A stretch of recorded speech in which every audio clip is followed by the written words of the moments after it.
মধ্যপ্রাচ্যের আকাশে যেন ঝড়ের আগের অদ্ভুত নীরবতা। হঠাৎ করেই সেই নীরবতা ভেঙে দিলেন যুক্তরাষ্ট্রের প্রেসিডেন্ট ডোনাল্ড ট্রাম্প। তিনি হুঁশিয়ারি দিয়ে বলেন, big one is coming soon. ঠিক কি আসছে? কত বড় সেই আঘাত? বিশ্ব এখন সেই প্রশ্নের উত্তর খুঁজছে। সোমবার মার্কিন সংবাদ মাধ্যম সিএনএনকে দেয়া এক সাক্ষাৎকারে ট্রাম্প দাবি করেন, যুক্তরাষ্ট্র ইতোমধ্যেই ইরানে ভারী আঘাত হানছে। তার ভাষায়, আমরা তাদের কঠোরভাবে আঘাত করছি, সবকিছু খুব ভালোভাবে এগোচ্ছে। আমাদের সামরিক শক্তি বিশ্বের সেরা এবং আমরা সেটাই ব্যবহার করছি। তবে এখানেই থেমে থাকেননি ট্রাম্প। আরও বড় হামলার ইঙ্গিত দিয়ে বলেন, আমরা এখনও তাদের উপর আসল আঘাত শুরুই করিনি, বড় ঢেউ এখনও আসেনি, খুব শিগগিরই বড়টা আসছে। এই বক্তব্যে নতুন করে উত্তেজনা ছড়িয়েছে চলমান ইসরায়েল ইরান যুদ্ধে। যদিও সরাসরি যুক্তরাষ্ট্রের অংশগ্রহণ নিয়ে আন্তর্জাতিক মহলে আগে থেকেই জল্পনা ছিল, ট্রাম্পের এই মন্তব্যে তা আরও স্পষ্ট হলো যে ওয়াশিংটন শুধু কূটনৈতিক পর্যায়ে নয়, সামরিকভাবেও সক্রিয় ভূমিকা নিচ্ছে। যুদ্ধের সম্ভাব্য সময়সীমা নিয়ে প্রশ্ন করা হলে ট্রাম্প বলেন, তিনি চান না সংঘাত দীর্ঘায়িত হোক। তার অনুমান ছিল 4 সপ্তাহের মধ্যে পরিস্থিতি নিয়ন্ত্রণে আসবে।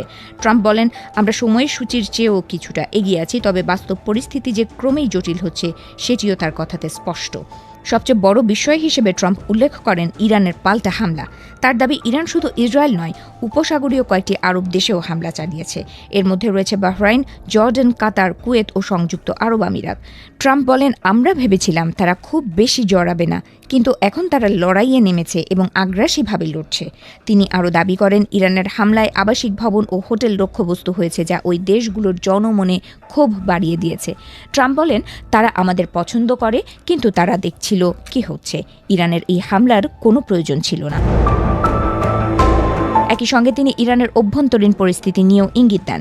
প্রশ্ন করা হয়েছিল, যুক্তরাষ্ট্র কি ইরানের জনগণকে শাসন ব্যবস্থার বিরুদ্ধে দাঁড়াতে সহায়তা করছে?